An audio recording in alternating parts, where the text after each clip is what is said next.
Hello বন্ধুরা, শুভ সকাল সবাইকে। তো দেখো, কালকে বানিয়েছিলাম চিকেন পকোড়া।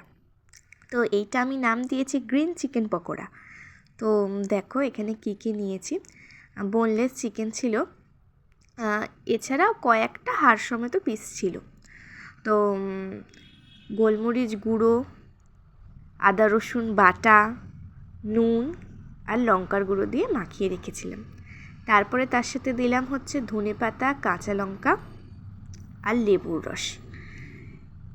এবার দেখো তার সাথে দিচ্ছি হচ্ছে একটা ডিম, কর্নফ্লাওয়ার আর হচ্ছে বেসন দিয়ে খুব ভালো করে মাখিয়ে নিতে হবে।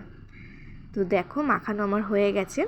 এবার এটাকে আমি রেখে দেব 4 থেকে 5 ঘন্টার জন্য।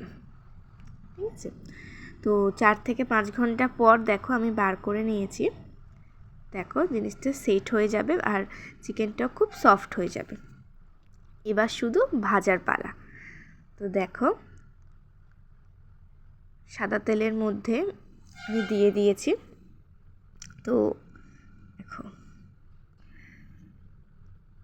যেহেতু এটার মধ্যে কাঁচা লঙ্কা, ধনেপাতা, লেবুর রস এইগুলো পড়ছে, তো এক কথায় দারুণ খেতে হয়েছিল।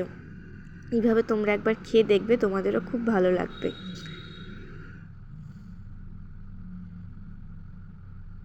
তো এর থেকেও যদি তোমরা কালারটাকে আরও গ্রিন আনতে চাও, তাহলে কিন্তু তোমরা গ্রিন ফুড কালারও ইউজ করতে পারো, কিন্তু ফুড কালার যেহেতু ভালো না, তো তাই জন্য আমি দিইনি এখানে।